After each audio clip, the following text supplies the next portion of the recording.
Para hacer tu voluntad,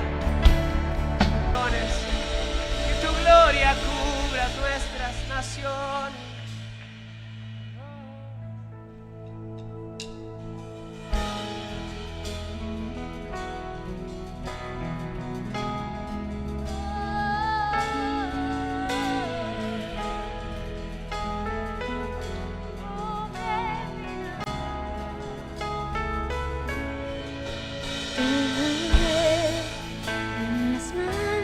Hicieron los cielos, hay algo en la gracia que me redimió, del lodo me sacó, mis pasos afirmó, su nombre en medio, mi corazón restauró. Eres rey, de rodillas proclamo tu gloria, y de pie, sin temor ahora puedo cantar. Del lodo me sacó, mis pasos afirmó, su nombre.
Jesús, que te necesitamos, de ti en nuestras naciones, necesitamos de ti. en cada esfera de nuestra sociedad. Nos venimos solo a tu presencia. Aquí estoy, te necesito, me rindo a ti. Tuyo soy, mi alma te adora hasta el fin. Aquí estoy, te necesito, me rindo a ti. Tuyo soy, mi alma te adora hasta el fin. Aquí estoy, te necesito, me rindo a ti. Tuyo soy, mi alma te adora hasta el fin. Aquí estoy, te necesito, me rindo a ti. Tuyo soy, mi alma te adora hasta el fin. Yo estaba roto, pero me amaste así. Tu gracia me alcanzó, mi pecado borró. Yo fui perdonado, mi libertad compró. La muerte venció, mi pecado borró. Y su gracia su gracia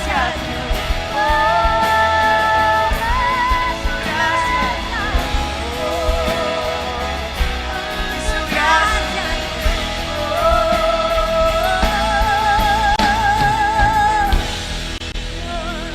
te alabamos solo a ti, Jesús, te reconocemos. Sí.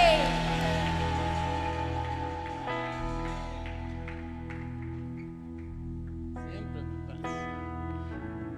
Qué gusto tan enorme poder adorar al Señor y tener este gozo de poder decir que sin importar las circunstancias es por la gracia del Señor que habremos de triunfar. Su gracia triunfó, su gracia triunfará. Bendito sea el Señor. Me da muchísimo gusto una vez más darles la bienvenida a todos ustedes y muy particularmente me siento muy contento y agradecido con el Señor porque acaba de llegar una querida amiga, una mujer admirable que ha incendiado las redes sociales hace unos días porque puso el Congreso de Paraguay a orar, una cosa fabulosa. Senadora, qué gusto, Eugenia vaya con nosotros, un placer.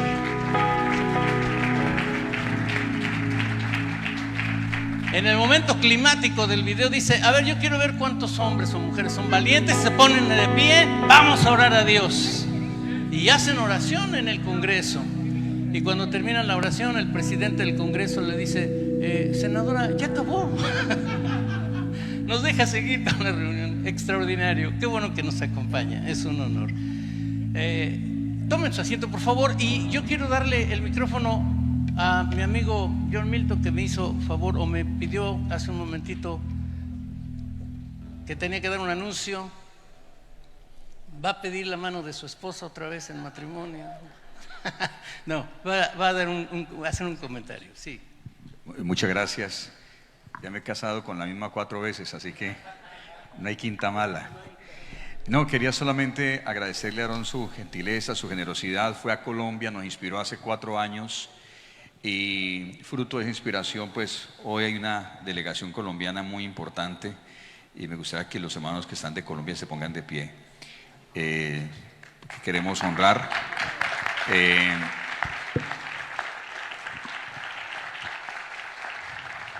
Y está también el pastor Héctor Pardo, que también toda su pasión por ver a Latinoamérica transformada lo ha llevado a que hoy sea también veedor de nuestro partido.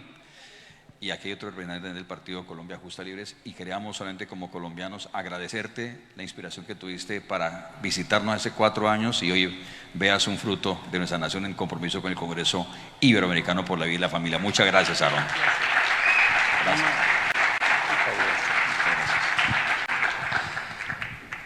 Es un privilegio y un honor para mí poder compartir con estos hombres y mujeres extraordinarios de Dios en la batalla por la vida y la familia. Y también mi privilegio presentar a ustedes a un hombre que sin duda alguna es un parteaguas en la historia, no solo de estas batallas, sino de la capacitación, la enseñanza, la movilización del pueblo de Dios para poder tener claro lo que es los principios de la vida en familia. Él escribió un libro que ha sido extraordinario para muchas personas en Iberoamérica. El libro se llama Ni Patriarcado ni Matriarcado.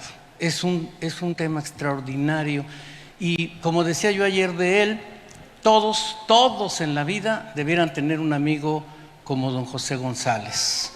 Y si no lo tienen, se los voy a presentar para que esta tarde usted pueda estrecharlo y, como yo he intentado hacerlo, convertirlo en mi mejor amigo. Muchísimas gracias, don José. Dios lo bendice. Bueno, tengo esto, creo que funciona. No los veo muy bien, pero no importa. En realidad, la encomienda de Aarón para mí es venderles estos libros. Yo estoy seguro que ustedes, como gente sabia, inteligente, acostumbrados a los eventos internacionales como este, apartaron un presupuesto razonable, un mínimo de $200, tal vez 500, para comprar libros, porque en lugares como este hay libros que no están disponibles en ningún otro lado. Y están los libros que acaban de salir. Bueno, estos ya están un poco viejos porque salieron ayer. Así que no son de hoy, pero son de ayer. Salieron de imprenta. Y son libros preparados por nosotros, por mi pequeño ministerio Semilla, pero en colaboración estrecha, cercana con el Congreso y con otras organizaciones. Y mi función es cobrarles más o menos el diezmo de su presupuesto de libros, digamos $20. Ya pueden ir sacándolos y me los dan. Luego van y recogen sus libros allá en la librería. En la punta de la librería más cercana al balcón están estos 3 libros, uno al lado del otro. Hay solo 1000. Y los que son líderes entre ustedes tienen que darse cuenta de la importancia de tener materiales para poner en manos de la gente clave. Así que, por favor, no solo llévense el suyo, por $20 pueden comprar los 3, sino que además pueden llevar para los colegas claves en el gobierno, en el pastorado, en las organizaciones cívicas y ONGs. Ellos necesitan estos libros. Les voy a demostrar por qué. Primero, este libro tiene casi 1 año y medio de producción y es un recuento somero pero real y al día de la batalla por la vida y la familia en cada uno de nuestros países. Entonces, si ustedes quieren predicar inteligentemente, arguir con datos verídicos y fiables, la investigación inicial fue hecha por el mismo editor de Evangélico Digital, de manera que es absolutamente fiable, de alta confiabilidad, y recuenta la batalla por la vida y la familia en cada uno de 19 países. Se llama Panorama de Iberoamérica por la vida y la familia en el 2020. No se vayan sin esto, porque toda vez que quieran ustedes mostrar de que esta no es una batalla local de nuestra localidad, de nuestra nación, sino a nivel continental, aquí está la evidencia. Pueden hablar con conocimiento de causa y a un precio muy módico. Este librito, no sé si está Gabriela aquí, Gaby, la autora real, no anda, no importa. No necesitamos publicidad, ninguno de nosotros.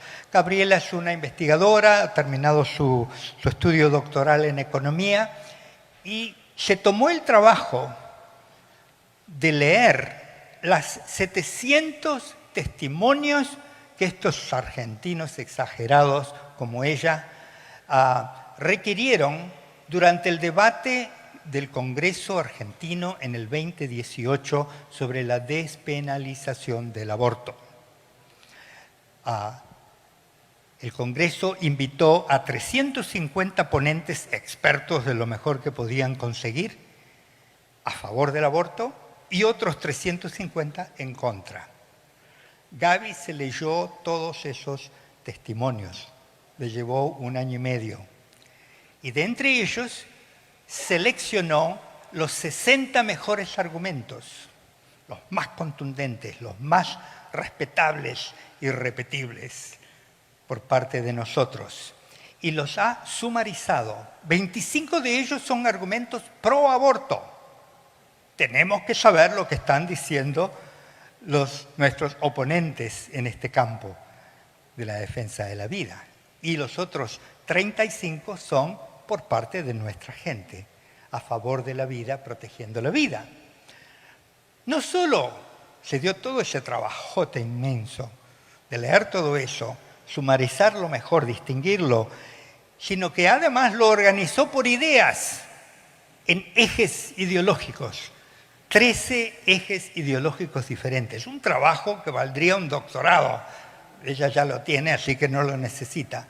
Y su tesis va a ser sobre el agua, no sobre esto, porque es una científica política. Pero ha organizado estos argumentos de una manera maravillosa y al pie de página ha puesto la dirección electrónica donde ustedes pueden, por su cuenta, ir al original de la ponencia que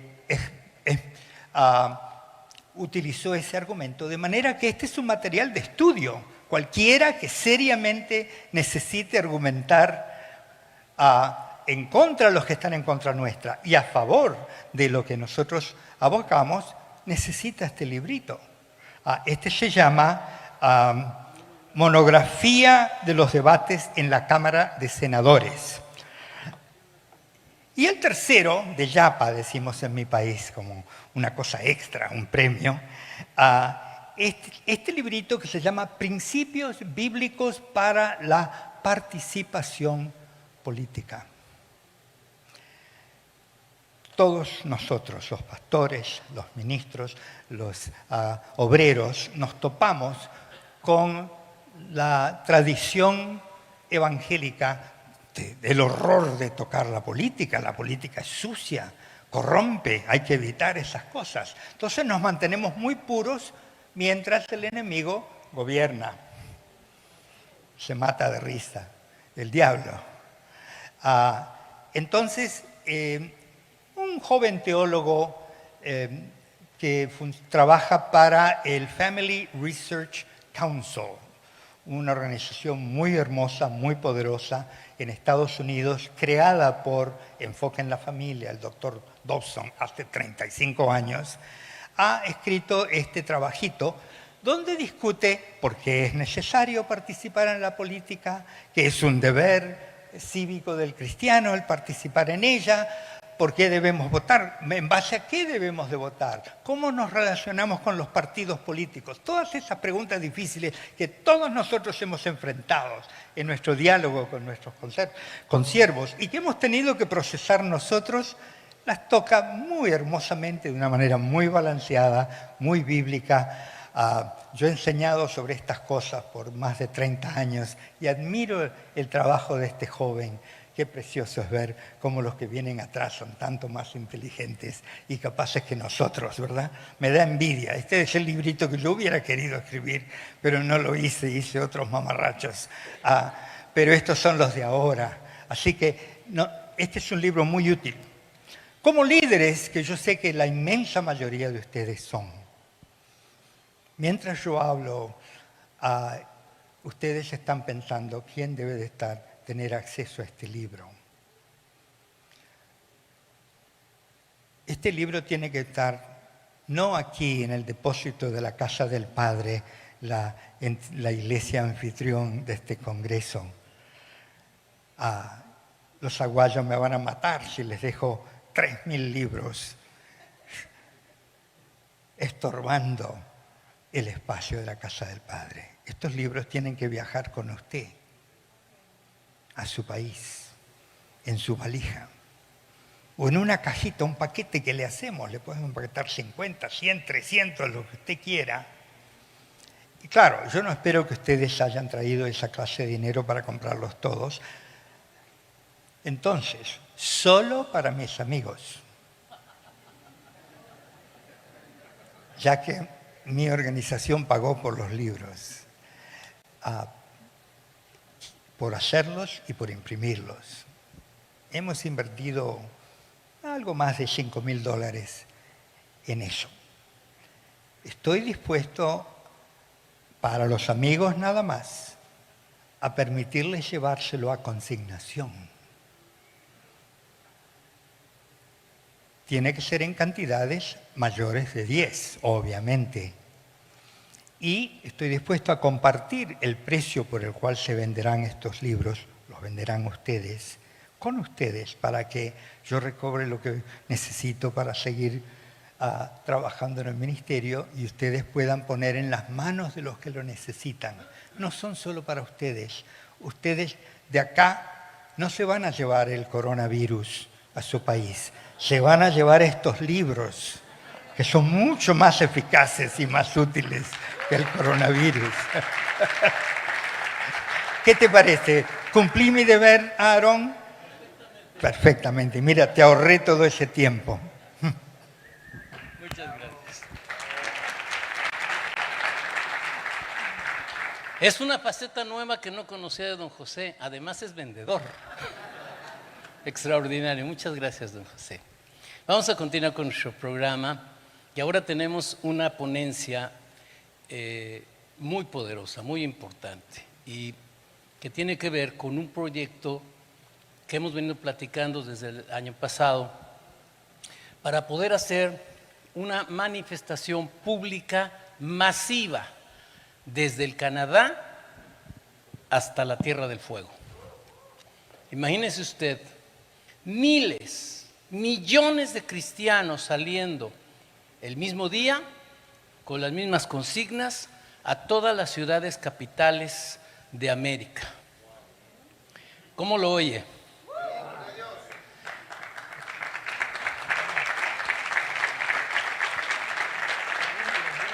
El impacto puede ser colosal, puede ser global, porque además, imagínense, televisado al mundo entero. Es un gran proyecto y para un gran proyecto necesitamos a un gran líder que lo encabece. Yo he dicho de este joven que su nombre ya está escrito en el libro de la vida, pero que su nombre estará escrito también en los libros de historia de nuestras naciones. Con ustedes, Cristian Rosas. Muchas gracias, Aarón. Que Señor te bendiga. Perdón. Muchas gracias, Aarón, por la presentación, también abrumadora, como siempre. Gracias a Dios por traernos con vida. Amén. Y bueno, tengo el privilegio de compartir este proyecto y un poco también explicarles el por qué es necesario visibilizar nuestra lucha. No solamente en foros como este, o en reuniones, o en conferencias, o en nuestra iglesia, sino sobre todo en el ámbito público. Porque es importante que la verdad no tropiece en la plaza. En otras formas, que la verdad no se ausente de la esfera pública. Y quisiera empezar quizás con un versículo que está en Isaías 59, capítulo 59, versículo 14 y 15, donde nos da un ejemplo concreto de qué sucede cuando la verdad tropieza en la plaza, que es un hebreísmo para explicar que la verdad se ausenta de la esfera pública. Y dice así: y el derecho se retiró y la justicia se puso lejos, porque la verdad tropezó en la plaza. Y la equidad no pudo venir, y la verdad fue detenida, y el que se apartó del mal fue puesto en prisión. Y lo vio Jehová y desagradó a sus ojos, porque pereció el derecho. La iglesia, que es la sal de la tierra y la luz del mundo, profesa la verdad. Cuando uno no profesa la verdad, de cierta forma uno se amolda a las mentiras de este tiempo y de este mundo. Quiero dar un ejemplo concreto. Cuando no se combatió socialmente o políticamente la mentira del darwinismo, ¿qué sucedió? No solamente fue una anécdota académica o una teoría trasnochada, tuvo consecuencias concretas en la sociedad y también en la política. Por ejemplo, solo hace 70 años habían cientos de zoológicos humanos en Europa. Y iban los niños escolares en excursiones y les lanzaban una manzana, un plátano, y había un pigmeo africano al costado de un chimpancé o un indígena de Amazonas. Y les decían, aún no han evolucionado, son subhumanos. Y ahora eso lo han tapado en la historia, pero no eran 20, eran cientos en Europa. Porque esta mentira caló en la cosmovisión académica y política. Otros personajes como Friedrich Nietzsche hablaban de que se debía de cultivar hasta llegar al ultrahombre, el Übermensch, que después se hizo caricatura, ¿no? El ultrahombre y después Superman. Pero es basada en la teoría de que uno mismo se puede cultivar y perfeccionar racialmente.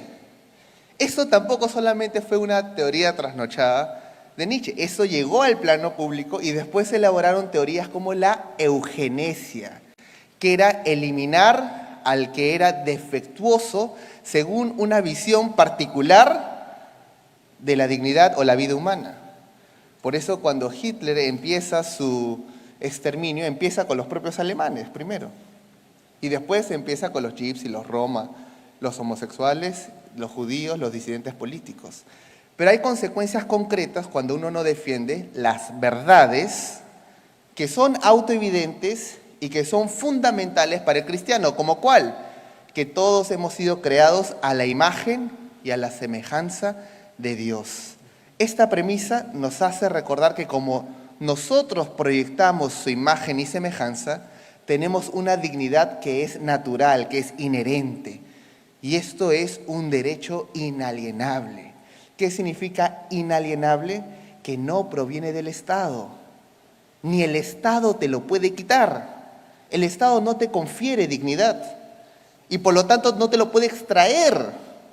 No es una dádiva del hombre o de los hombres o del Estado. Es un reconocimiento. Y este reconocimiento está anclado a la sumisión de la conciencia humana a un poder superior. Si nosotros sacamos este vínculo de la conciencia humana a aquella ley natural o una ley superior, entonces ¿cómo podremos defender la dignidad humana o la conciencia? Hitler decía que había vidas que eran indignas de vivir. Hoy el aborto, ¿qué nos dice? Que hay bebés que son indignos de nacer y de vivir. Como que si la dignidad de la criatura en el vientre de la madre fuera conferido por su padre o su madre o el contexto socioeconómico, o la minoría o la mayoría. No, la dignidad es inherente. Por eso, en el derecho internacional hasta ahora está la Declaración del Genoma Humano y los Derechos Humanos. Y en el artículo 1 dice que la dignidad es intrínseca al genoma, porque es un milagro en sí mismo. ¿Y quién hace el genoma con la codificación única e irrepetible de cada ser humano? Dios, no lo codifica la madre y el padre. Solamente los humanos pueden tener relaciones sexuales, pero quien da el soplo de vida es Dios.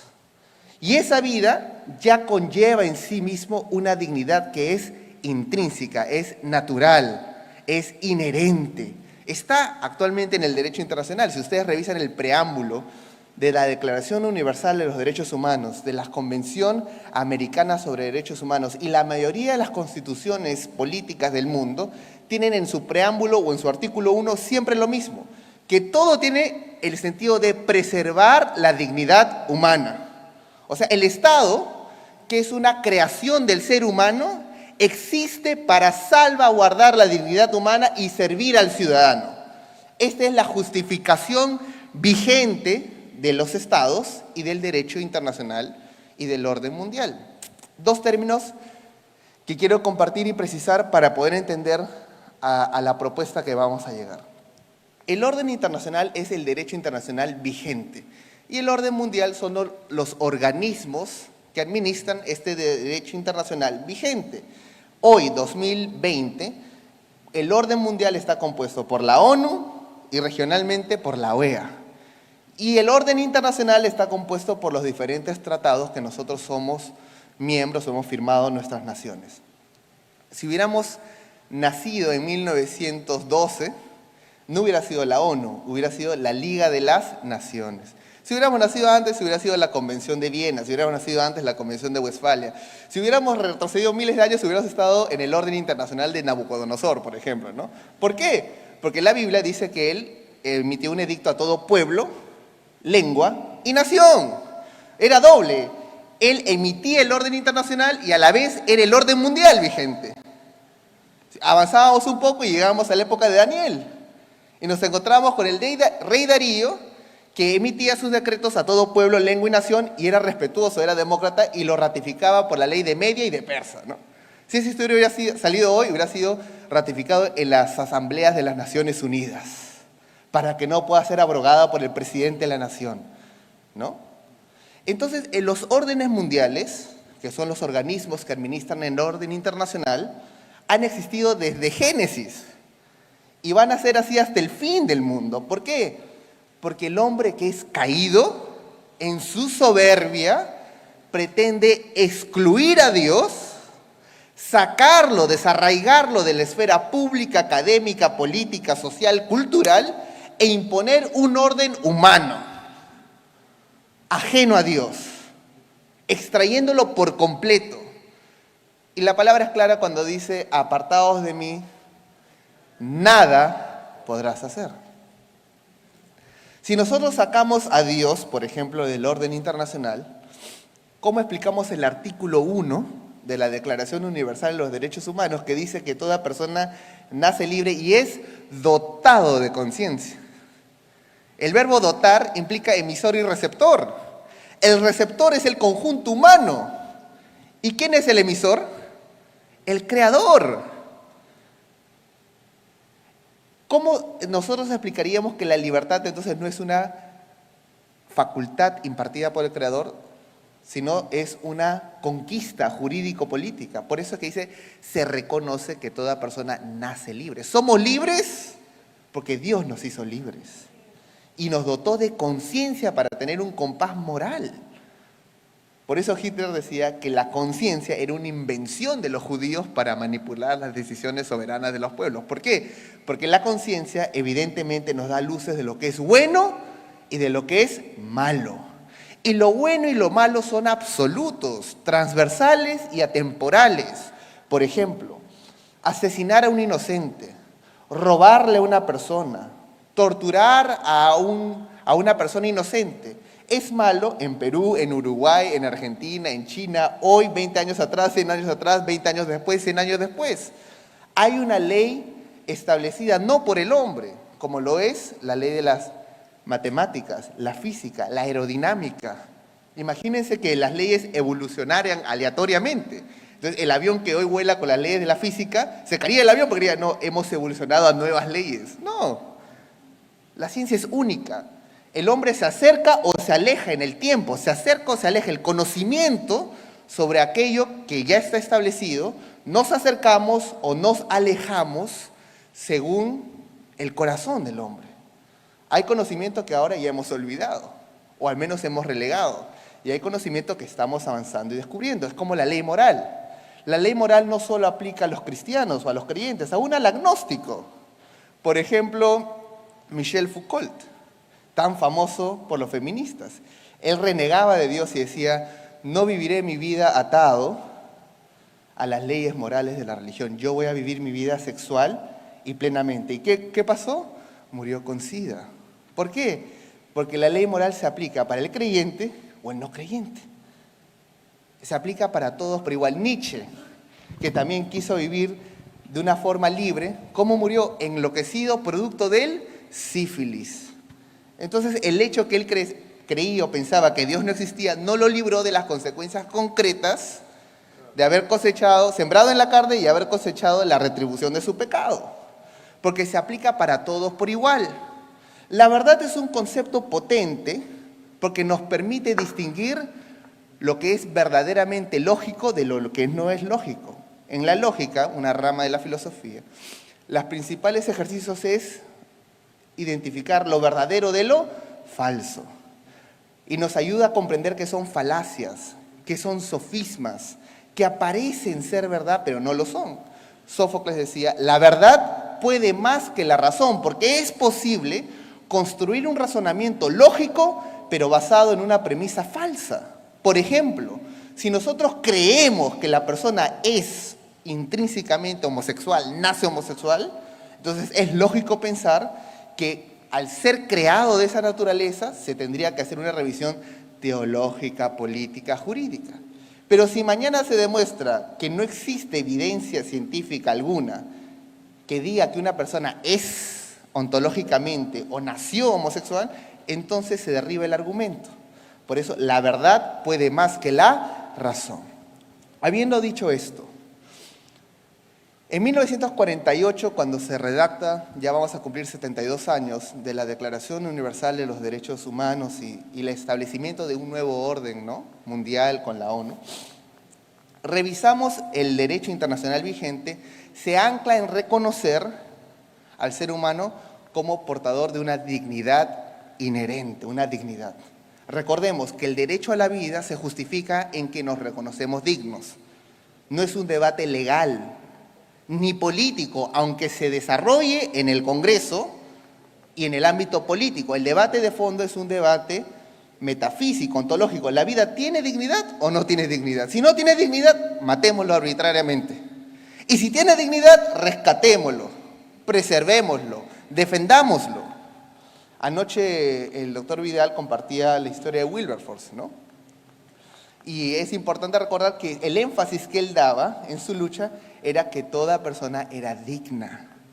John Locke, otro teorista inglés político, explicaba que la dignidad es inherente al hombre porque refleja su imagen y semejanza. Entonces, hasta ahora tenemos esta herencia del pensamiento cristiano en el derecho internacional, pero desde hace unas décadas estamos sufriendo una revisión de todo el orden internacional establecido y una tergiversación. Antes, para cambiar un orden mundial, se declaraba una guerra, o al menos era notorio la filosofía o el pensamiento opuesto. Capitalismo o libertad versus comunismo. Era clarísimo contra qué nos enfrentábamos, porque el comunismo postulaba que Dios no existe. En 1918 el Ejército Rojo desfiló y apuntó al cielo y disparó y dijo, Dios ha muerto, ¿no? Y por decreto lo mataron a Dios. Hace unos años Trump recordó esos 100 años que fue asesinado Dios en la Unión Soviética y se reunió en la Casa Blanca para más bien emitir un decreto que fortalecía la libertad religiosa diciendo Dios no ha muerto, está más vivo que nunca. Entonces, eso eran las batallas de las décadas pasadas, donde era evidente y claro quién era el enemigo. Y partía el mundo en dos posiciones. Ahora hay un ataque igual de potente, pero ya no es un ataque entre dos contrapartes, sino todo dentro de un paquete. Está un grupo dentro del mismo orden internacional, el orden mundial, intentando reinterpretar el orden internacional vigente.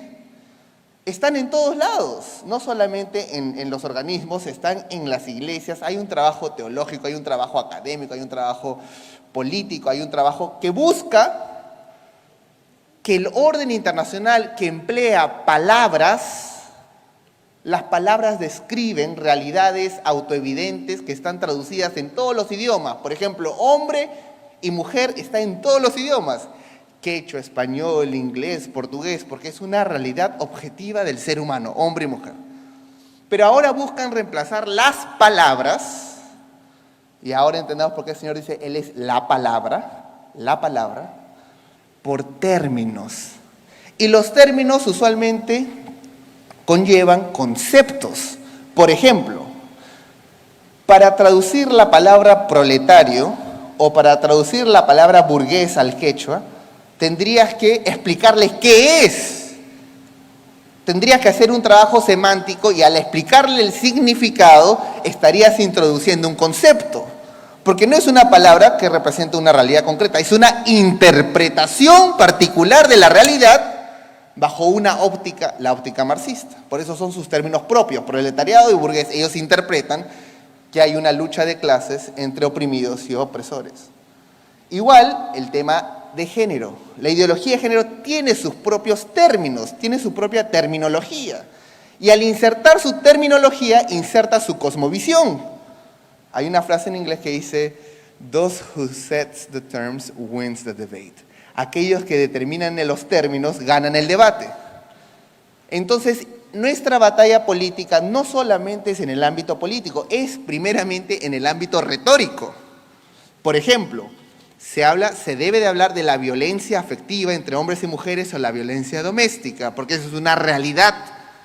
Pero la violencia de género es una visión o un enfoque, o mejor precisado, un prisma que distorsiona la realidad sobre qué sucede en la relación hombre y mujer, donde solamente existe la violencia del hombre hacia la mujer y no al revés, nunca existe, no le da la posibilidad. Entonces, estos neologismos, estas nuevas palabras, estos nuevos términos, buscan tergiversar la realidad humana. Entonces ya no se habla de la igualdad de oportunidades para hombres y mujeres, porque esa es una igualdad que garantiza la desigualdad en base a la meritocracia. Y está bien. El Señor nos da tantas parábolas que así es el reino de los cielos, ¿no? El que no trabaja, que no coma. El que da y da más, aún se le será añadido. Y el que no, lo que poco que tiene se le será quitado y se le será dado al que más tiene. Está la parábola de los talentos.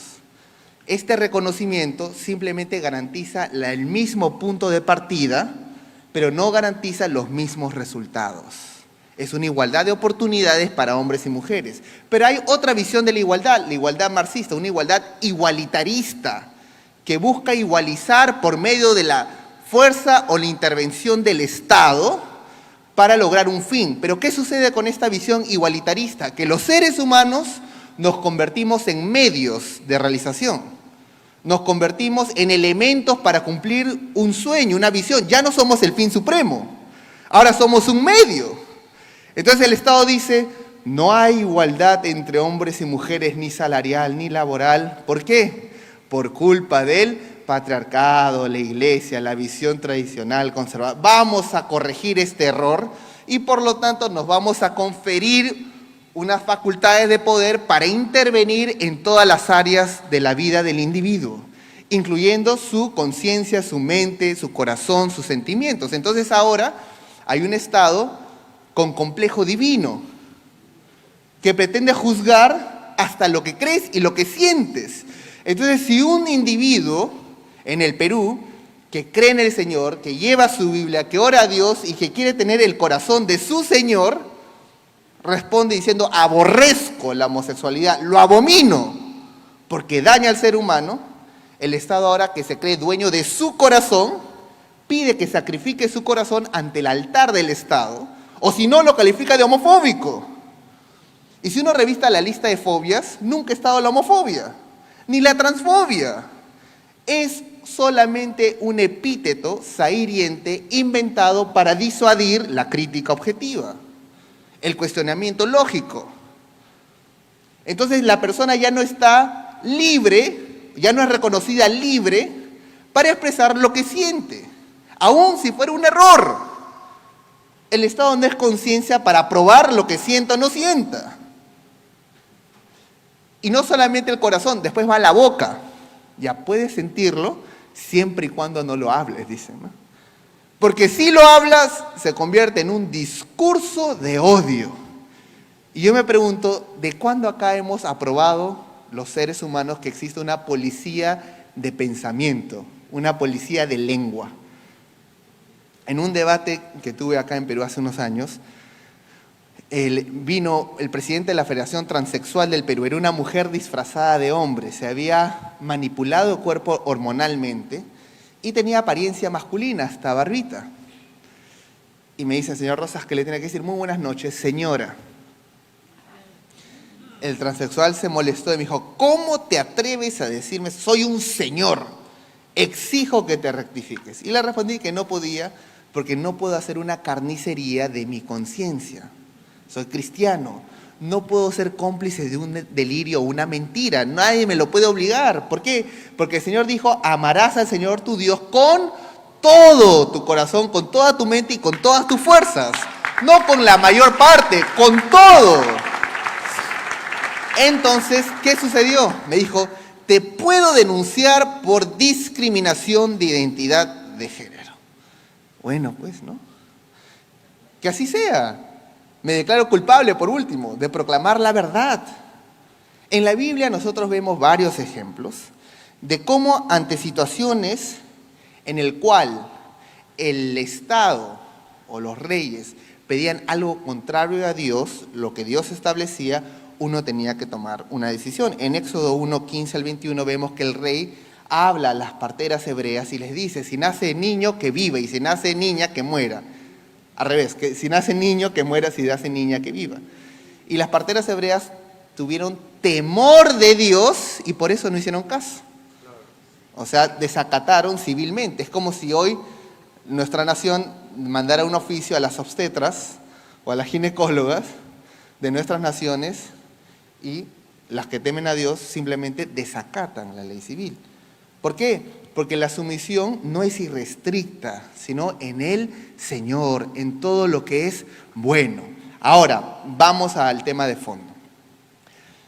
En el año cuando el presidente Bill Clinton fue presidente, Hillary Clinton tuvo varias reuniones, 6, pero de las cuales la más notable fue en Beijing, la conferencia sobre los derechos de la mujer, donde introdujo por primera vez en el derecho internacional el término género.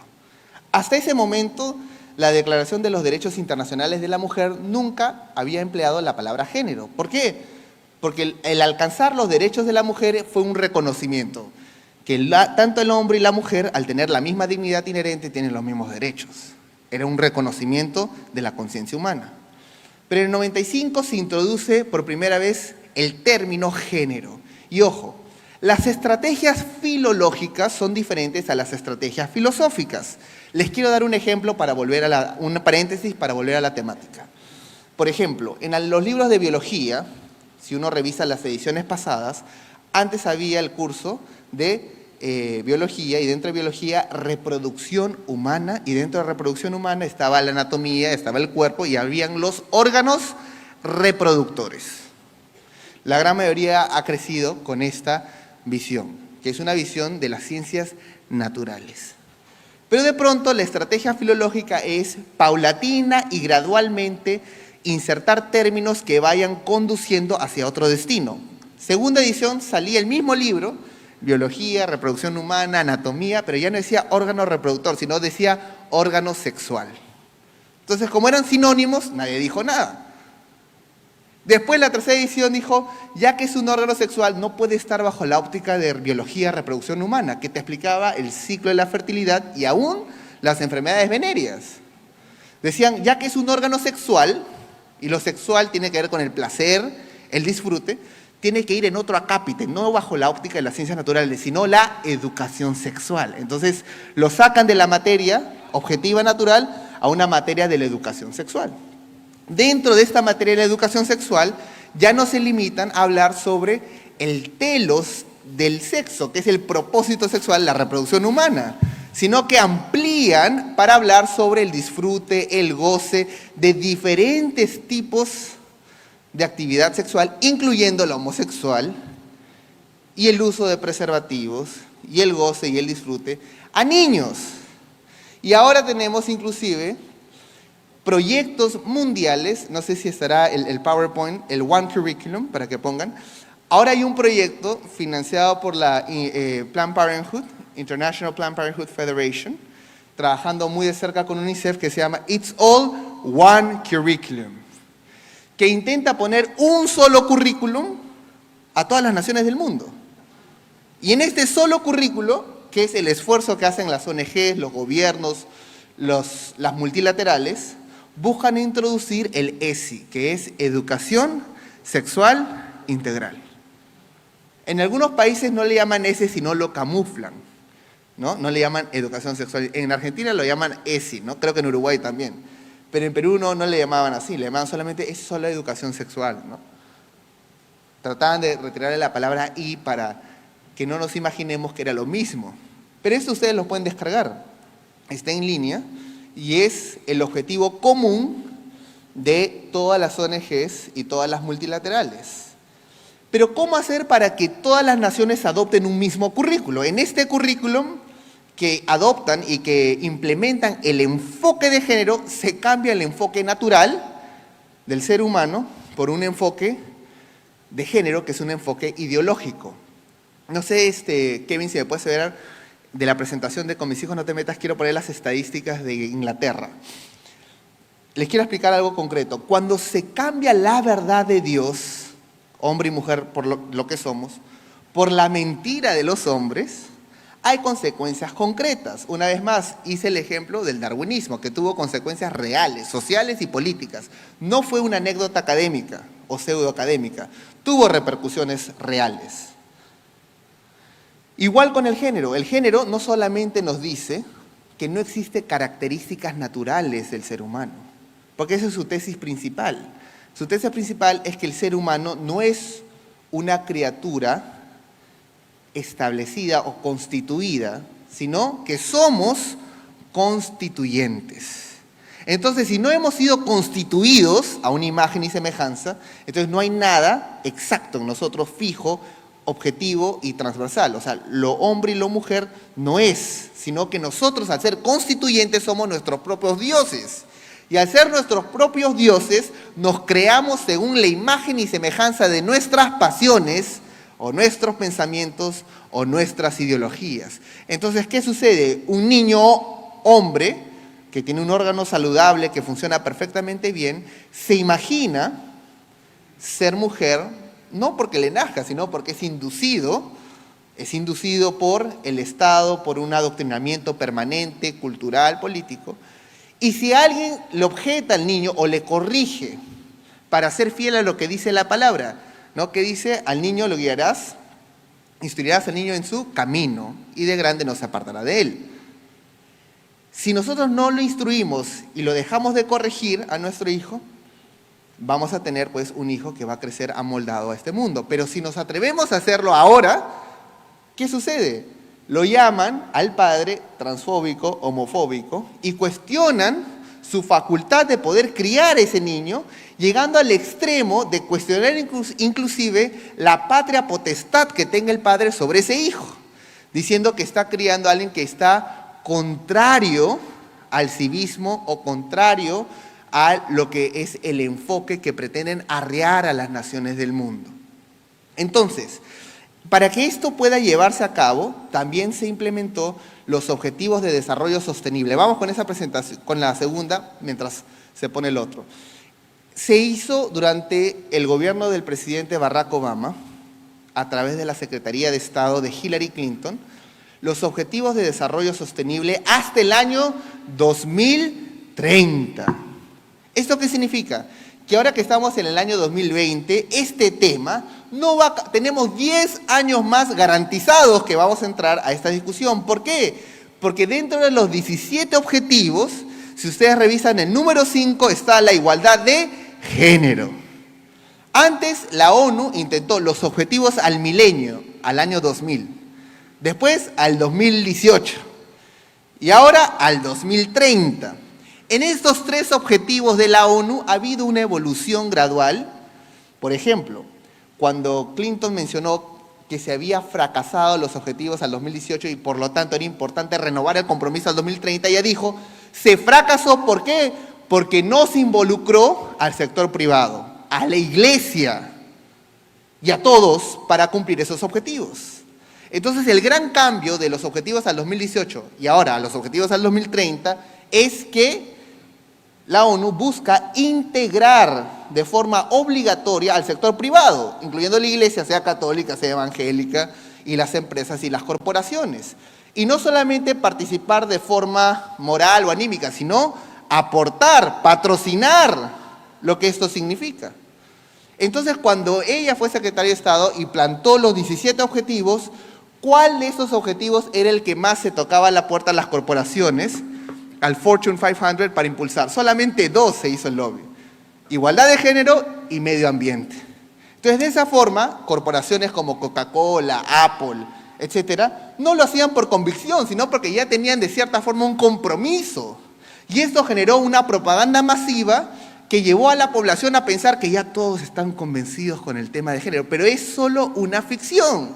Si no hubiera existido esto que obligara, no lo hubieran hecho porque no era una decisión de marketing lógico, más bien generaba mucho riesgo de que haya protestas, pero dado que están obligados, no solamente lo han plasmado, sino que ahora han creado un cargo, el Alto Comisionado de Derechos Humanos, que es un vigilante que va de nación en nación y le dice a Uruguay, a ver, han aprobado aborto, matrimonio gay, pero le falta la eutanasia infantil.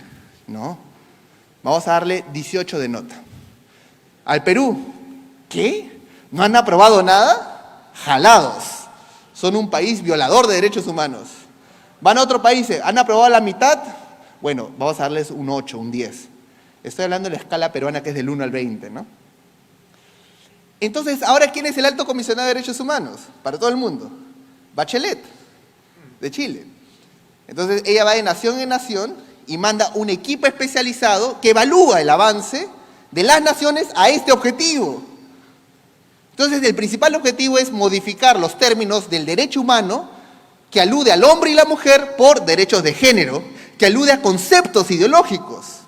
Nosotros tenemos derechos porque nos reconocemos humanos, que es el denominador común entre un ateo y un creyente, un heterosexual y un homosexual. La fuente de nuestros derechos es nuestra condición humana. Ahora esa fuente está siendo trasladada a que la fuente de nuestros derechos sea una concepción, una interpretación del ser humano llamado género. Por eso se habla de derechos de género y no son compatibles. Pero se ha abandonado la defensa clásica de qué es un derecho humano, que hasta ahora nos hacen creer que son sinónimos, derechos humanos, derechos de género. No, lo que pasa es que nadie ha defendido la interpretación clásica de lo que significaban los derechos humanos, originalmente bajo la óptica de la ley natural o la ley moral. Entonces ahora se pretende hablar de derechos que son asignados por un concepto ideológico.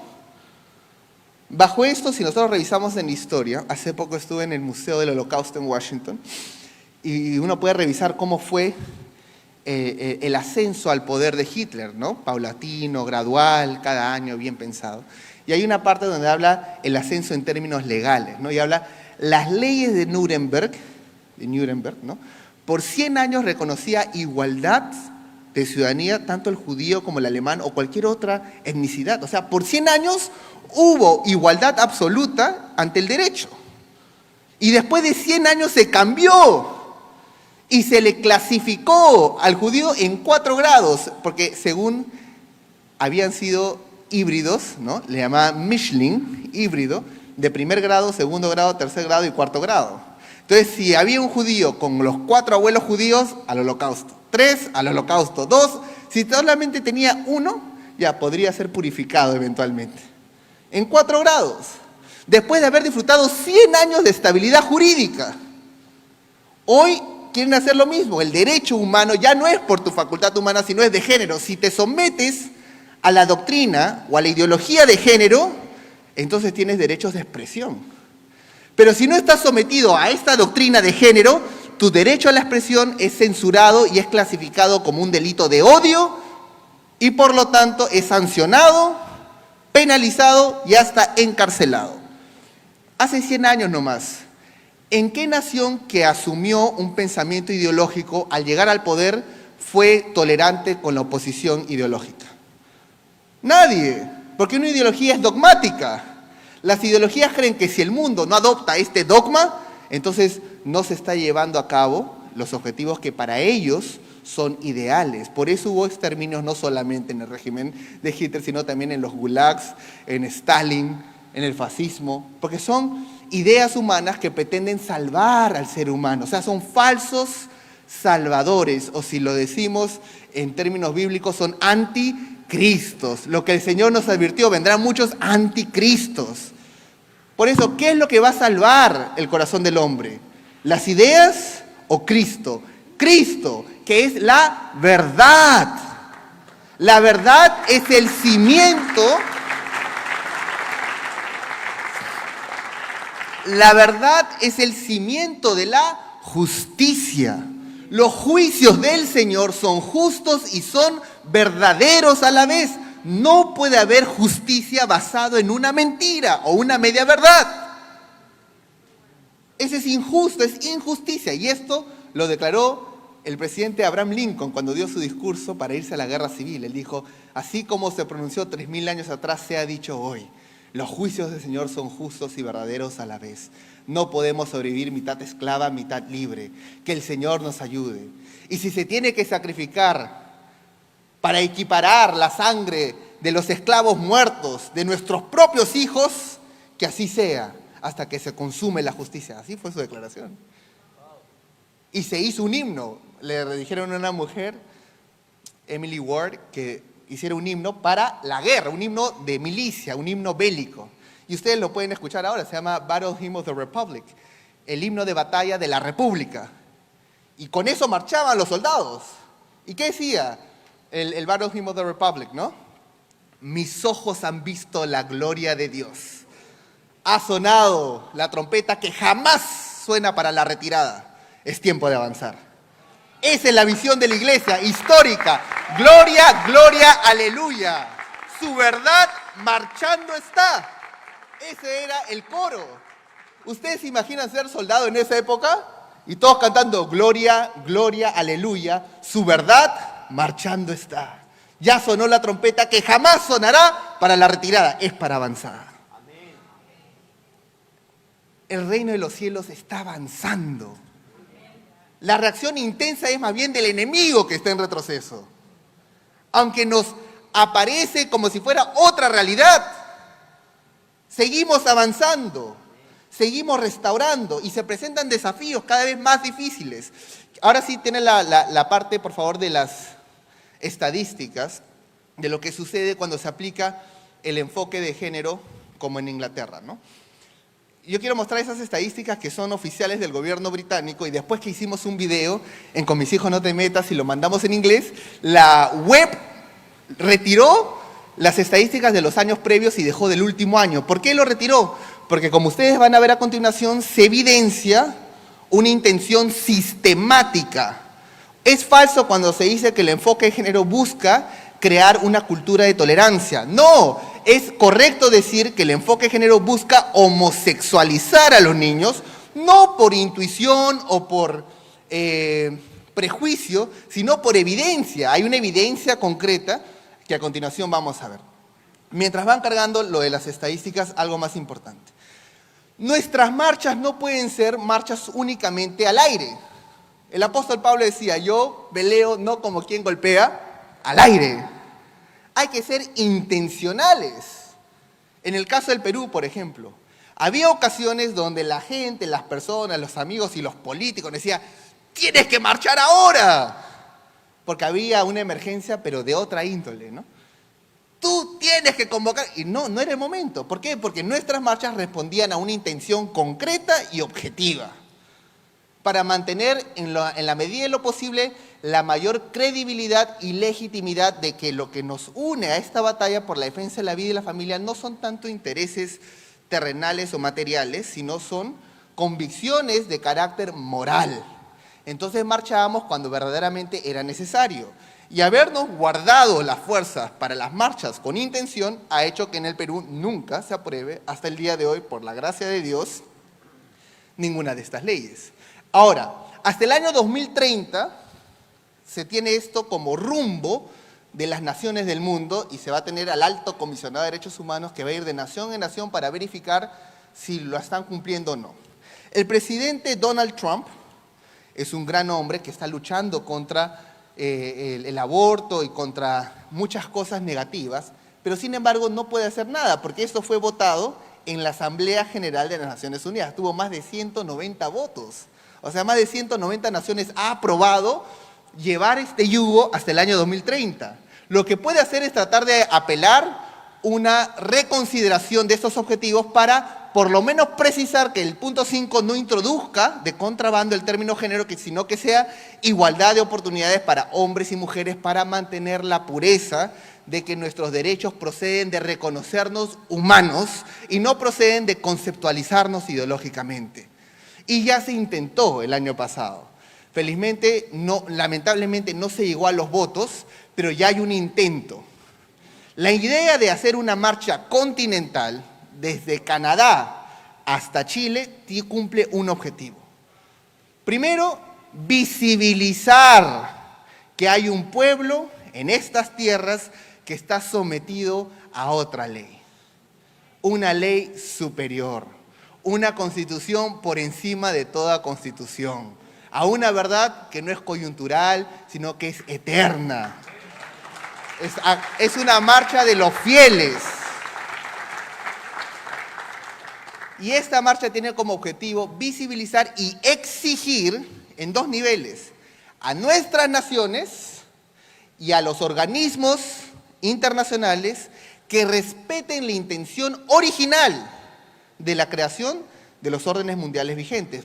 ¿Por qué se creó? Para que nunca más a un individuo se le violente sus derechos humanos por alcanzar objetivos ideológicos. Esa fue la razón por la cual se hizo Vamos adelante con el PowerPoint que ya lo tienen listo. Acá están las estadísticas sobre el Servicio de Desarrollo de Identidad de Género del Reino Unido. El primer año que se aplicó, que fue el año 2009-2010, hubieron 97 niños que cambiaron de género. Empezando ¿desde qué edad? 3 años. ¿Cómo un niño de 3 años va a poder tener la facultad de decidir cambiar su género? Si a esa edad aún ni siquiera ha desarrollado un juicio crítico, es la etapa que se aprende por imitación y repetición. Al siguiente año no fueron 97, fueron 139. El último año, que son las estadísticas 2017-2018, son 2.519 niños bajo el cual se ha experimentado ideológicamente para confundirlos. Primero, inducir a cuestionar lo que son, que es la primera etapa. Segundo, proponer vivir una mentira, ¿no? Y tercero, convertirlo esto y expandirlo a todas las naciones del mundo. Si alguien quiere saber en una imagen qué es la ideología de género, retrocedamos solamente al PowerPoint. ¿Qué es la ideología de género en una sola palabra? Es decirle a un niño, que puede ser niña. Este es el caso real de un inglés famoso llamado Tomás, que lo convirtieron en Tammy en el colegio, ¿no? Y que fue secuestrado por 2 mujeres. Digo secuestrado y no utilizo el verbo adoptado, porque la adopción es un derecho que le corresponde al niño. El niño tiene el derecho a ser adoptado y recuperar lo que pierde. ¿Qué pierde un niño? Un padre y una madre. El niño no es un producto, no es un objeto, ni tampoco es un medio para realizarse emocional o sentimentalmente de ningún adulto. Los derechos del niño son superiores. Pero cuando se abroga el derecho superior del niño, se visualiza al niño, al infante, como un medio, como un producto. Y esto es lo que ha pasado. A este niño, en el colegio, siendo de madres lesbianas, creo que ahí está la foto también de las madres, le dijeron que podía ser niña, si así lo quería, y en el colegio le llamaron Tammy. Y ahora tiene 11 años y está siendo inducido en el error. La pregunta es, ¿cuál es la institución en la Tierra? No sé si es la Corte Interamericana de Derechos Humanos, ¿no? ¿Cuál es la institución encargada de llevar la verdad? ¿Los bomberos, la policía? No lo sé. ¿Dónde nos quejamos? ¿Cuál es el partido? La Iglesia de nuestro Señor Jesucristo es el estandarte y el baluarte de la verdad. Si nosotros dejamos de profesar la verdad, si nosotros nos avergonzamos de profesar la verdad, si nosotros por consideraciones de seguridad, de comodidad, de conveniencia, de popularidad, postergamos o sacrificamos la verdad, realmente estamos viviendo una mentira. Por eso el Señor dijo, o estás conmigo o estás contra mí. O recoges o desparramas. No dio punto medio. No dijo, habrá 30 días de abstención para que medite. No, o estás o no estás. Y vivir por la verdad implica también sufrir por la verdad. Y tenemos ejemplos bíblicos hasta de más. que nos enseña que es necesario vivir y estar dispuestos a sufrir por proclamar la verdad. Este es el sufrimiento que verdaderamente es digno. Compartir las aflicciones de nuestro Señor. Hay un sufrimiento que es indigno, que es cuando cosechamos lo que nosotros mismos hemos hecho en el pecado. Pero cuando sufrimos por hacer lo bueno, compartimos las aflicciones de nuestro Señor. Y de esto no podemos escapar, ni debemos de rehuir. ¿Por qué hay naciones donde no existe una reacción de la iglesia? Por una sencilla razón, porque nadie dijo, heme aquí, yo seré el primero en ser insultado. Todos están diciendo que aparezca alguien y yo voy detrás o de lejos. Pero el Señor quiere que cada uno de nosotros nos pongamos de frente en la línea. Seamos el bastión de la lucha. Seamos los primeros. Cuando vemos a Goliat, vayamos a su encuentro. No podemos esperar. Entonces, ¿cuál es el objetivo de este año que queremos realizarlo en conjunto con el Congreso Iberoamericano? Dios ha permitido que los últimos años el colectivo Con Mis Hijos No Te Metas se expanda en muchas naciones, más allá de lo que nosotros mismos hemos intentado o siquiera hemos imaginado. Y esto es por la gracia del Señor, ¿no? Hasta el día de hoy nos llegan fotos de Con Mis Hijos No Te Metas desde Polonia, desde Canadá, desde California. Nos mandan videitos de alguien de Con Mis Hijos No Te Metas hablando con Trump en un avión. El Señor ha despertado a su iglesia. Aún en España han salido y se nota ahí el letrero, ¿no? Y va a seguir apareciendo, porque lo que nos convoca no es una institución, sino nos convoca la verdad, que es nuestro Señor. Entonces, nuestra intención es, ya que esta batalla va a durar hasta el año 2030, y nos queda 10 años más, y Dios quiera que sea antes, que se modifique, entonces cobra mayor propósito la visión que Dios ha puesto en el Congreso Iberoamericano y en Aarón Lara en particular, cuando nos dice que es necesario que lleguemos no solamente a hablar en la OEA, que es la parte regional, sino la ONU. Porque es parte de la misión, hasta los confines de la tierra. Tenemos que llegar ahí y tenemos que decir, existe una población en esta tierra que es consciente que no se acaba acá la historia. Algunos me dicen, Cristian, tienes que estar del lado correcto de la historia, especialmente los materialistas. Y yo siempre les digo, yo prefiero estar del lado correcto de la eternidad. Porque aún la historia del hombre pasará, pero hay una palabra que nunca pasará. Y este es el propósito por el cual nos congregamos. Que a pesar de la incomprensión, el insulto, a pesar aún de las propias apuñaladas y traiciones, a pesar de los Judas, también el Señor tiene al otro lado un Nicodemo. También del otro lado hay personas que están aún indecisas. Es necesario que hagamos visible, notorio nuestra convicción, que nos sublevemos espiritualmente ante la mentira del tirano, que es el padre de las mentiras, que bajo las doctrinas de demonios, desde el mismo infierno, quiere que la tierra sea, dice, la oración del demonio sería, suba tu reino, ¿no? Y se cumpla tu voluntad, la desfiguración del hombre, su identidad. Pero nosotros no oramos así. Decimos, venga tu reino y hágase tu voluntad, así como lo es en los cielos, que lo sea también en la tierra.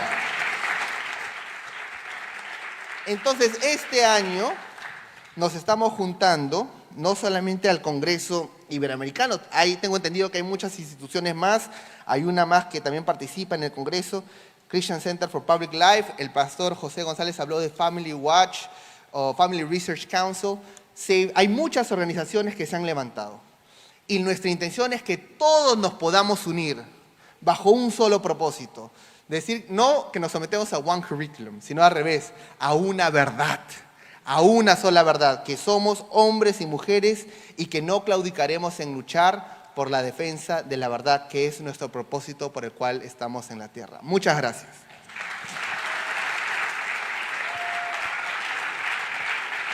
Gracias, Karen.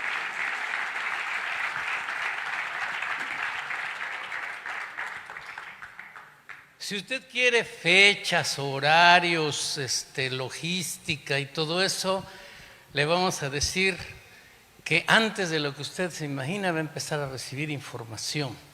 Pero lo que sí estamos absolutamente ciertos es de que entre las varias estrategias que vamos a sacar en este congreso será una propuesta calendárica para ir preparándonos y poder llevar esta verdad en esta primera etapa desde el Canadá hasta la Tierra del Fuego y después hasta lo último de la tierra.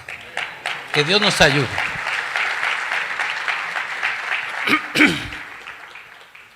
Vamos a continuar con nuestro programa. Tenemos 2 conferencias más y después vamos a ir al almuerzo, que también va a estar muy interesante porque vamos a moverlos en distintos auditorios. Les voy a explicar después cómo lo vamos a hacer. Pero es mi privilegio presentar hoy a una persona a quien yo no he tenido la oportunidad de tratar mucho o de escucharlo, pero todas las personas que nos lo han recomendado nos han dicho que tiene una palabra poderosa porque está trabajando en una cosa que nos debe interesar muchísimo: cómo conciliamos la ciencia con la fe.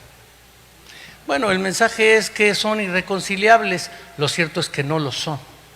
Así que quiero presentar a ustedes a Joe Owen, que será nuestro siguiente invitado, a quien le damos la bienvenida.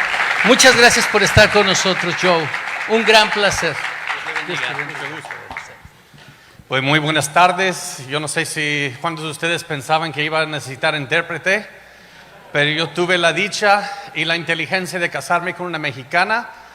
Para los que no son mexicanos, si no entienden el acento, acuérdate los días del Chavo del Ocho, me van a entender el español que me enseñaron. Solo tengo 30 minutos para hablar con ustedes de un tema muy grande, así que van a decir, yo no tengo el tiempo para escribir todo esto, pero si ustedes dan su correo electrónico en la mesa afuera de Respuesta de Génesis, les vamos a enviar los PDFs y los PowerPoints de todo lo que enseño hoy y mañana para que puedan usarlos en su iglesia, en su comunidad, etc.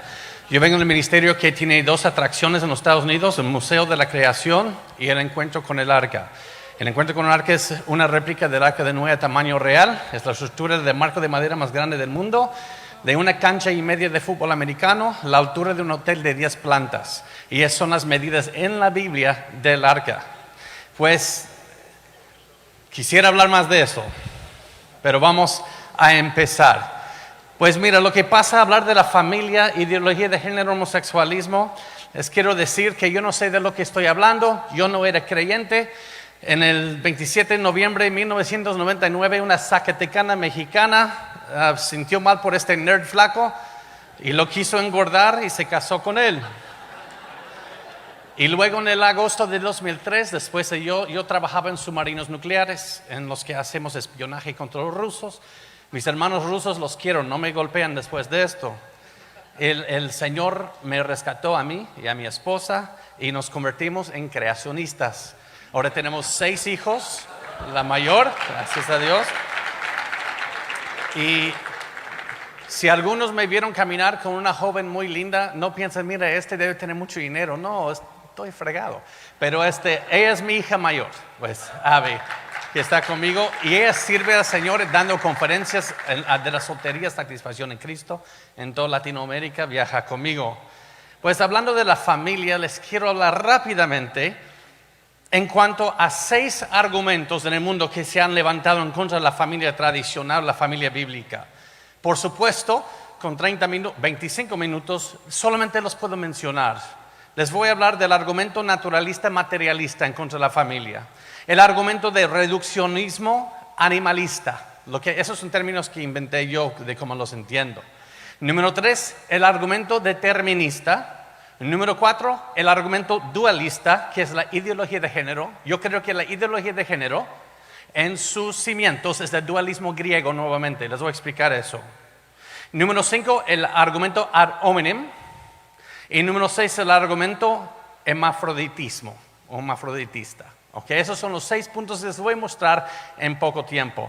Pues primeramente el argumento naturalista materialista. El naturalismo suele decir hoy que ahora se trata de la ciencia en contra de la religión. Entonces sus argumentos se basan en eso. Sin embargo, no es así. Porque el argumento naturalista materialista ateísta es una filosofía, no es ciencia. Y tiene dos columnas. Número uno, que la naturaleza o la materia es todo lo que existe. Y número dos, todo puede, de hecho, debe explicarse por el tiempo, más la casualidad, más las leyes de la naturaleza obrando en la materia. En otras palabras, que tú y yo solamente somos el producto de una colocación de choques de químicos, átomos químicos chocándose al azar. Y tú y yo somos el gran producto accidente del universo que llegó aquí de singularidad cuántica que viene de la nada. Como dijo Carl Sagan, un astrofísico del siglo pasado que hizo la primera serie de Cosmos. El cosmos es todo lo que es, lo que fue, lo que será alguna vez. Esa no es ciencia, esa es una religión.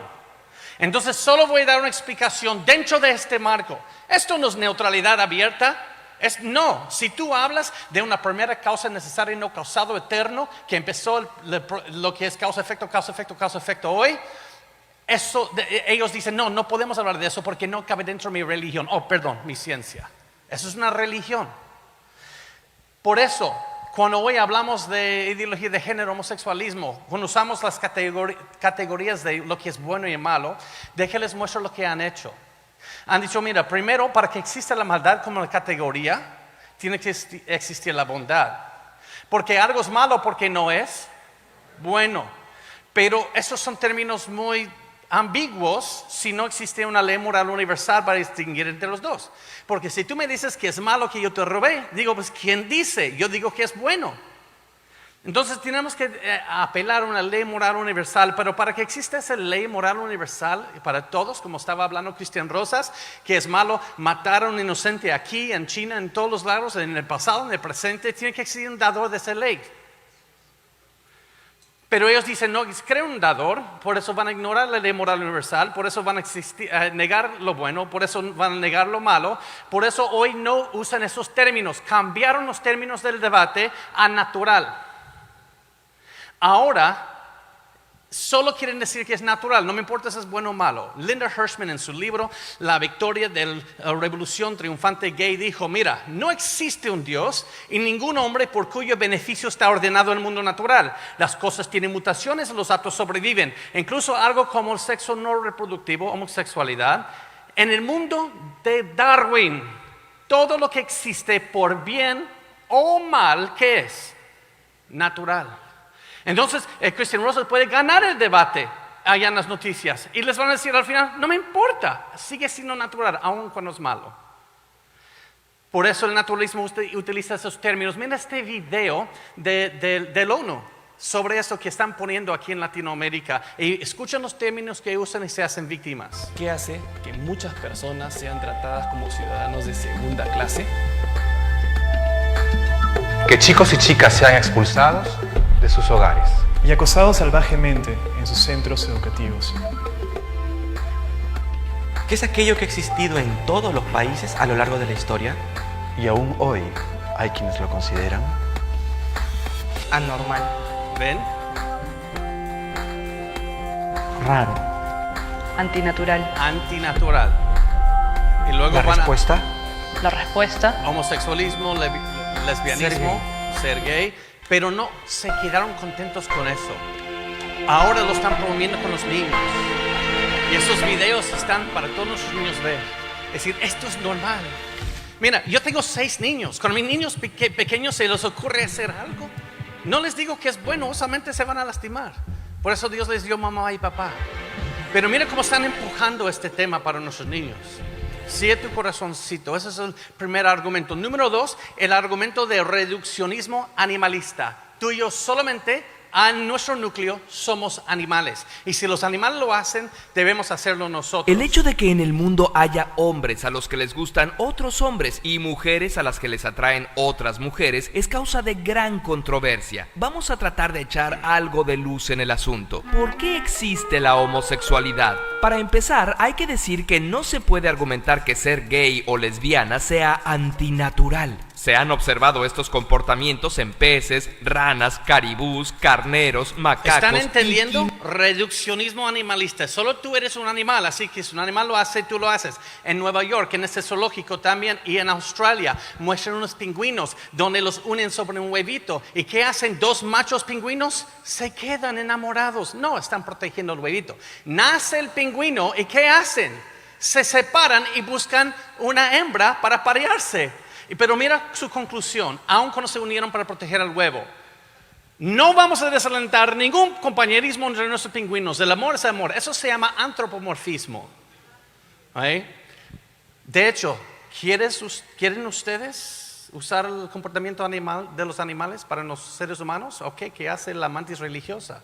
En su noche de bodas, después de todo, el pastor ha dado la bendición y ellos tienen la fiesta, van al hotel y luego ella tiene un siguiente banquete, ella va a comer al macho. Realmente debemos usar los animales para decir cómo debemos comportar los seres humanos. Me recuerda el chiste del mantis que dijo a su mamá, mamá, ¿cómo era mi papi? Y él dice, crocante, si mal no recuerdo. ¿Qué hacen los gallos a las gallinas? ¿Qué hacen los gallos? En México decimos las asientan. Eso es como una clase de violar. ¿Realmente queremos decir que si lo hacen los animales lo puedo hacer yo? Pues eso lo hubieran dicho el 9 de marzo en México en el paro feminista. Ustedes saben, no quieren usar esos argumentos. Pues tenemos que seguir. Siguiente argumento. Argumento determinista. ¿Por qué determinista? Como dijo Richard Dawkins de Oxford, uno de los ateos más reconocidos en nuestro día, dijo el ADN no sabe ni tampoco le importa, el ADN solo es. Y nosotros bailamos al ritmo de su música. Entonces, si puedo comprobar que el comportamiento homosexual y todo eso está en el ADN, pues somos deterministas, somos determinados. No hay nada que tú puedas hacer en contra de eso. Por eso nació este movimiento del nacido gay. Y eso es lo que hizo que en 1987 se dejó de ser un desorden mental. Dijeron que ya no es eso. Y luego en 2013 dicen que la ciencia confirma que la homosexualidad es normal y no existe tratamiento. Porque el movimiento nacido gay, no por ciencia. Y no solamente homosexual, sino heterosexual, homosexual, gay, lesbiana, bisexual, asexual, demisexual, pansexual, queer, curioso. Todos tratando de decir que nacimos gay. Pero no puedes solamente decir eso, tienes que hacer unos estudios. Vamos a ver algunos de los estudios. Primero, el estudio de Simon Levey, un homosexual doctor, que él postulaba, su hipótesis fue que el hipotálamo del hombre homosexual es más pequeño. Pero los estudios salió un fracaso, porque él trató de decir, pues veo algo de evidencia de eso. Se hizo otro estudio aparte que dijo que todo inconclusivo. Entonces hasta su método de hacer el estudio quizás ni fue honesto. Luego el estudio de Dean Hamer, 1993, a tratar de decir que se puede ver algo de homosexualismo afectado por la genética. Hizo muestras pequeñas, solo de 40 familias. Más del 92% fueron caucásicos, no ningún hispano. ¿Por qué eso es importante? Porque si encuentras un patrón genético, puede ser porque son del mismo grupo étnico, no tiene nada que ver con su comportamiento sexual. Los voluntarios fueron autoidentificados por anuncios. ¿Quiénes son la mayoría de las personas que van a decir yo quiero tomar la prueba? ¿Heterosexuales? No. Y luego en 1999 falló en encontrar una relación. El estudio Bailey falló en encontrar una relación otra vez, 2 veces. Siguiente estudio, Alan Sanders, 2017. Ese estudio genético con ciertas variaciones en las regiones de 2 genes son encontrados más a menudo en los hombres homosexuales. Eso fue su hipótesis. Son genes que tienen que ver con el desarrollo del cerebro y metabolismo del tiroides, respectivamente. Y hizo solo muestras pequeñas. Todos los participantes eran de descendencia europea, no tuvieron la variedad étnica que se ocupa. Y se desconoce si los genes desempeñaron algún papel en la orientación sexual. Y así terminó el estudio. Por otra parte, el estudio entre las 2 regiones, esos del que hizo el estudio, principales asociados de esos genes más cercanos de los cromosomas 13 y 14, puede servir como ejemplo por sus interesantes y reveladoras características. Pero aún en el mejor de los casos, estas conexiones potenciales solo se pueden caracterizar como especulación. Eso es hace 2017. 2018, estudio de gemelos. Y al final son escasos, inconsistentes Y termina, por estas razones, 2 estudios de revisión sobre la orientación sexual y transexualismo, al igual que el homosexualismo, sugieren que hasta el momento no se ha observado una relación genética clara y distinta con el transexualismo y la orientación sexual. Ya estamos en 2018, estamos buscando aún. Y luego siempre existe el problema evolutivo para la sexualidad. Si realmente evolucionamos y el homosexualismo es en la genética, entonces, ¿cómo pueden aún estar aquí homosexuales? Porque no reproducen. ¿Cómo pueden haber pasado por una línea evolutiva si se necesita ser heterosexual para reproducir? Entonces, esto es lo que se llama, según Psychology Today, es un cero rotundo.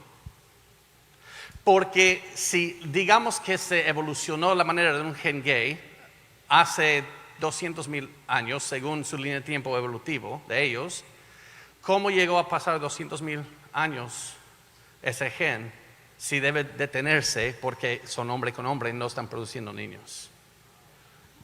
Pues, ahora el argumento dualista. El argumento dualista es lo que escuchamos como ideología de género. Es dualista porque los dualistas griegos, filósofos, creían en el dualismo entre 2 poderes eternos que están siempre en choque, la materia y el espíritu. ¿Okay? Y la materia intrínsecamente mala, el espíritu intrínsecamente bueno. Por eso el docetismo en la historia de la iglesia fueron personas que trataron de enseñar eso, que Cristo vino como una fantasma. Y por eso dice 2 de Juan, los que enseñan que Cristo no vino en carne son anticristo, por su dualismo. Pero ¿por qué tiene que ver con eso? Porque eso es tomar cosas que están entretejidos, sexo y género, que realmente es lo mismo, y decir los voy a separar y ponerlos en contra uno al otro. Mira eso, ¿qué es ideología de género? Pues el sexo es cromosomas, XXXY. ¿Estamos de acuerdo? Pues si no aprendiste eso en el colegio, hay cromosomas complementarias normales, son 23 pares. 22 pares son autosomas, un par de cromosomas sexuales, por eso son 23 en total. XX es la mujer, XY es el hombre, eso se encuentra en el ADN nuclear de cada célula de tu cuerpo. Y aquí están, la mujer, así se ven sus cromosomas, XX, y el hombre, XY. ¿Estamos de acuerdo? Y eso es en cada célula de tu cuerpo. Y incluso en los diccionarios médicos se reconocían que la gente que está usando el término género esto es lo mismo que sexo.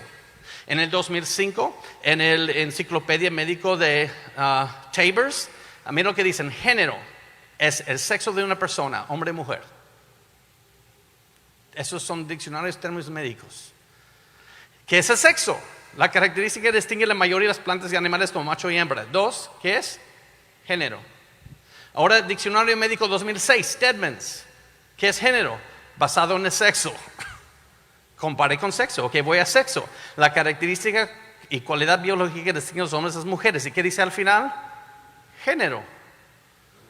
Pero en el 2017, en Stanford Diccionario Médico, dicen, el sexo es una característica biológica determinada específicamente por los cromosomas sexuales, pero el otro lado, el género es definido a nivel de persona, sociedad y cultural. ¿Algo sucedió de repente? ¿Aprendimos algo en la genética nuevo? No. Hay personas empujando algo, están diciendo ahora el género es una construcción social, no se encuentra en el genoma. Pero les tengo una pregunta. Si por 30 años o más estabas diciendo que uno nace gay, entonces en la genética, ¿por qué ahora dices que a quienes ha traído es una construcción social? ¿Dónde en el genoma se encuentra construcción social? Eso para mí es como un plan B, ya que fracasaron con el primero. Y eso es más o menos ideología de género. Miren, los recursos educativos de estudiantes transgénero, Trans Student Educational Resources, lo enseñan los niños con unicornios. Te asignaron un niño de nacimiento, pero te identificas como otro género, te expresas como otro género, estás físicamente atraído a otro género, pero emocionalmente estás atraído a otro género. Eso se ha vuelto muy confuso. Sin embargo, ya lo cambiaron, ya dan el género de elefante, donde dicen, aún donde en tu nacimiento, quizás te asignaron mal. No solamente a partir del nacimiento, ya puedes volver a tu nacimiento y decir, el doctor la regó conmigo. Según un artículo en Tumblr, hay 112 géneros. Les voy a mostrar algunos. Ambonex, que se identifica como hombre y mujer, pero ninguno a la vez. Ab con su género, un género en el cual se sabe lo que no es, pero no lo que es. El género está escondiendo dentro de ti. Heliogénero, un género que es cálido y ardiente. No escuchas, hija. Hidrogénero, un género que comparte sus características con el agua. Perigénero, se identifica con un género, pero no es un género. Veragénero, un género que cambia al momento que es identificado. ¿Y esto es ciencia? Y las diferencias entre el hombre y la mujer, no estoy hablando de sus miembros, o voy a hablar un poco más allá de eso, no tengo tiempo de entrar en eso, pero vamos a ver algunas diferencias. Eso le parece una construcción social. Las mujeres se convierten en energía más a grasa y los hombres en músculo, al menos en mi caso. Los hombres tienen más glándulas de sudor y disipan el calor más rápido. Las mujeres tienen un tejido subcutáneo grasoso más grueso que los hombres y toleran mejor el frío. Y tenemos muchas de eso. Vieron bien las mentales. Las mujeres hacen más conexiones entre los hemisferios en las células celulares. Eso se nota. Todos estamos de acuerdo, ¿verdad? Mi esposa me empieza a hablar de otro tema. Digo, contexto, estoy pensando en esto. Pero mi esposa puede hablar de 1000 cosas a la vez y nunca se va a perder en el camino. Entrelazan información de múltiples fuentes mejor una mujer que un hombre. La manera que ella es diseñada. Los cerebros de los hombres son más lateralizados y hacen menos conexiones, obviamente. Piensan de una manera más directa y reaccionan rápidamente, resueltos y se distraen un poco menos. Con tantas diferencias, ¿cómo se opera la gente para cambiar de sexo? Pues según ese estudio de Harvard, nosotros estamos compuestos de billones de células, de 200 más clases de células. Cada célula tiene ADN mitocondrial y ADN nuclear. En el ADN nuclear está el XX o el XY. Entonces, si dices, yo me fui al doctor y me cambié de sexo, yo no conozco a este doctor, pero le quiero dar la mano porque él pudo, en cada célula, billones de células, cambiar de XX a XY. ¿Alguien ha pasado por esa cirugía? No. Oh, te cortaron. Eso se llama mutilación. Eso no es cambiar de sexo. Amén.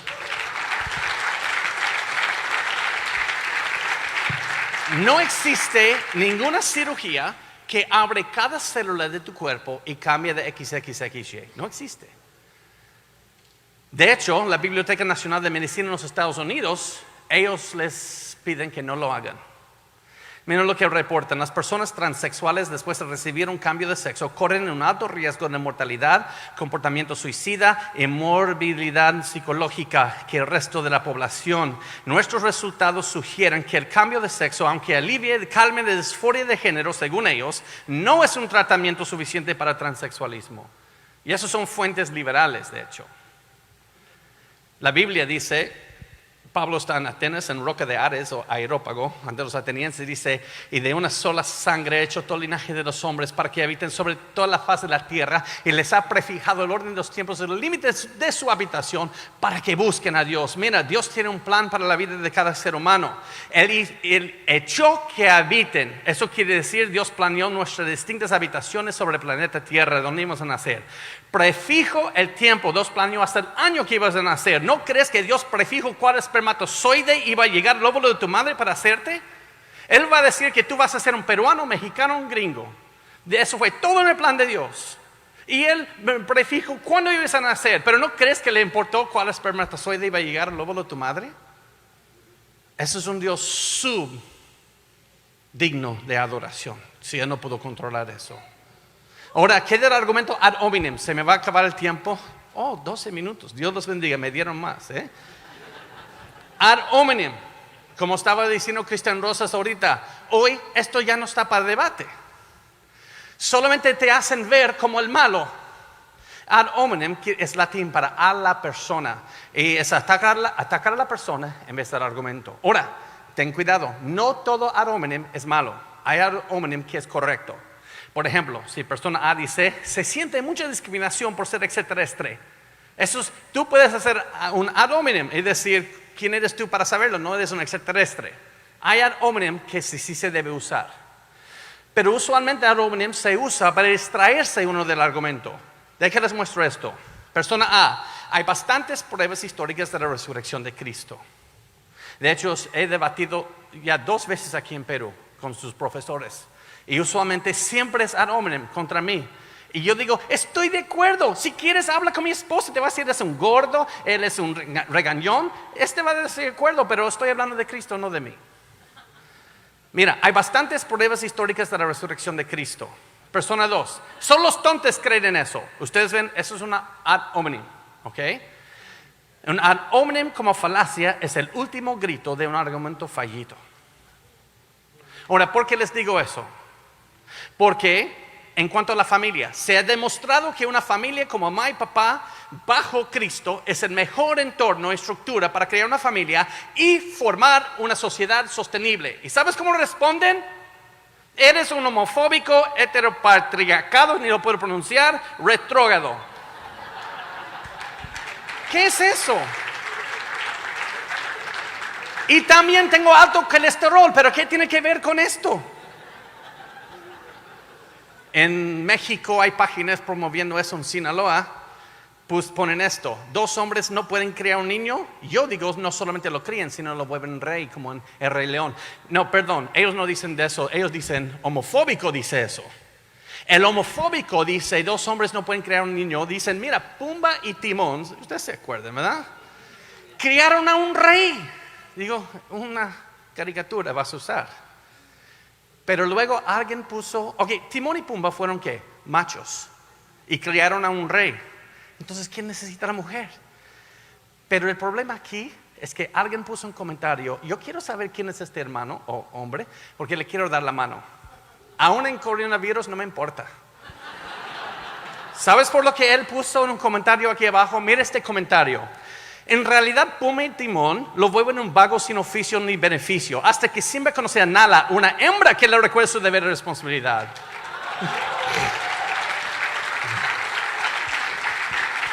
¿Se acuerdan? Hakuna Matata no lo hizo rey, lo hizo un vago. Y solo pregunta a un grupo. Mire, yo estuve en submarinos con 130 varones y fuéramos unos vagos.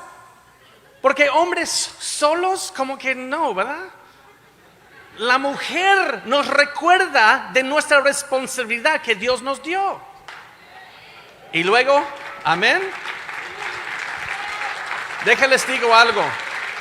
El año pasado tuve 63 conferencias en Latinoamérica. Estuve fuera de mi casa más que dentro de mi casa. Tengo 6 niños. Mi esposa, nadie sabe quién es, solo Dios. Porque nunca sale en Face, nunca sale en las publicaciones. ¿Y sabes qué? ¿Sabes lo que hace mi esposa?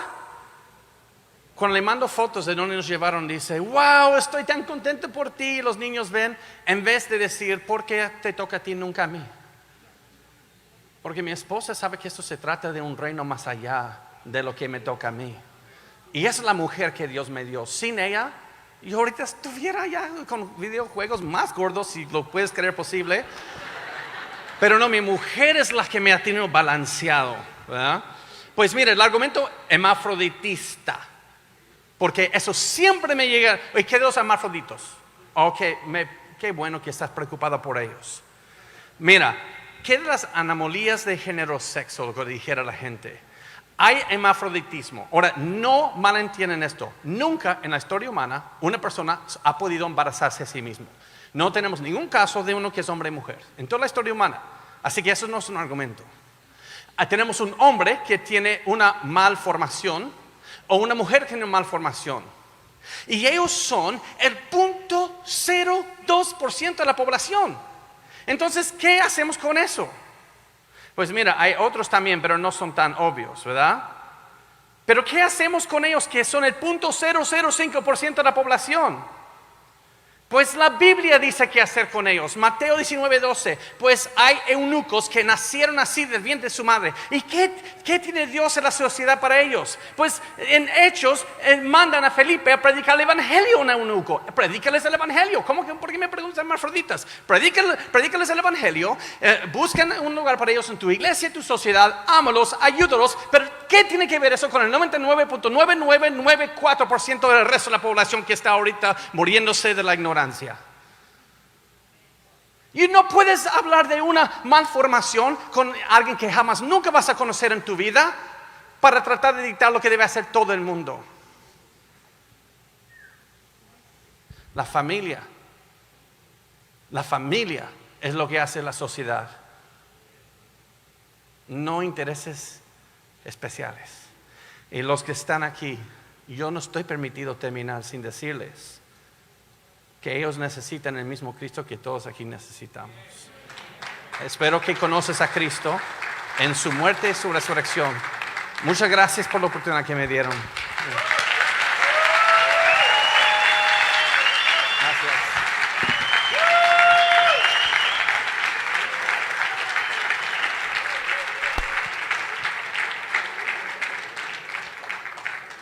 Mañana Joe va a compartir por 1 hora. Menos los 12 minutos que se tomó hoy. No es verdad. Qué extraordinario, ¿no es cierto? Y no es cierto que habla como el Chavo del 8. Pero yo me voy a encargar de que termine hablando así. No. Estamos muy contentos y muy emocionados por todo lo que hemos podido participar. Y antes de ir a comer, vamos a tener una última conferencia que me parece sumamente fundamental, porque se trata de